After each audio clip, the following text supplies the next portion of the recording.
প্রথমত বাংলাদেশ জাতীয়তাবাদী দলের অভ্যন্তরে যদি কোনো ভুল বুঝাবুঝি থাকে সেটা সম্প্রতি অনেক আগেই নিরসন হয়েছে বলে আমি মনে করি। আপনারা দেখবেন যে এখানে মিরপুর থানা বিএনপির সমস্ত নেতৃবৃন্দ এখানে উপস্থিত আছেন। একই সাথে আমাদের যেই নির্বাচনে যেই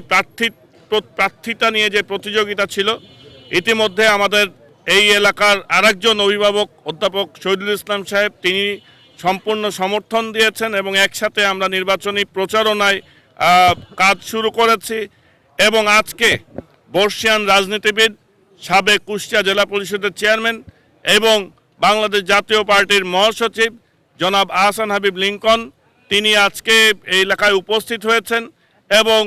তিনি আমাদের পারিবারিকভাবে তিনি আমাদের সাথে ঘনিষ্ঠ। তিনি একসময় আমার মরহুম বাবার রাজনৈতিক সহকর্মী ছিলেন এবং সেই রাজনৈতিক সম্পর্ক, পারিবারিক সম্পর্ক এবং দলীয় আদর্শের ভিত্তিতে আমরা যে আদর্শিক জায়গায় আছি, যে বাংলাদেশ জাতীয়তাবাদী দল বর্তমানে দেশীয় এবং আন্তর্জাতিক যে ষড়যন্ত্রের মধ্যে আছে, সেই রাজনৈতিক সংকটকালে আমি বিশ্বাস করি যে এই বাংলাদেশ জাতীয়তাবাদী দল এবং জোটের প্রত্যেকটি নেতাকর্মীর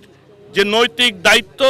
সেই নৈতিক দায়িত্ব থেকে একজন বর্ষিয়ান রাজনীতিবিদ হিসেবে তিনি আজকে তিনি যে অবস্থান ব্যক্ত করেছেন তার দায়িত্বশীলতার পরিচয় দিয়েছেন এবং তিনি আমাদেরকে একসাথে কাজ করার সমর্থন করেছেন। আমি বিশ্বাস করি যে মিরপুর ভেড়ামারায়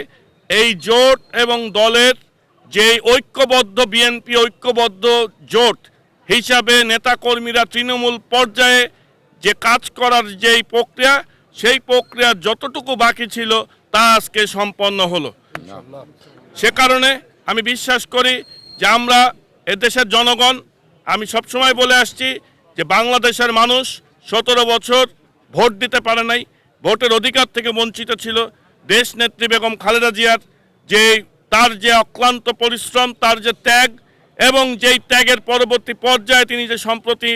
ইন্তেকাল করেছেন, তার যে স্বপ্ন, সেই স্বপ্ন হচ্ছে দেশের মানুষের ভোটাধিকার প্রয়োগ এবং একই সাথে তার প্রাণপ্রিয় দল বাংলাদেশ জাতীয়তাবাদী দল যাতে ধানের শীষে মানুষ, জনগণ যাতে ধানের শীষের পক্ষে থাকে, ভোট দেয়। আমি বিশ্বাস করি মিরপুর ভেড়ামারাতে আজকের যে পরিবেশ, আজকের যে ঐক্যবদ্ধ বিএনপি এবং ঐক্যবদ্ধ জোট,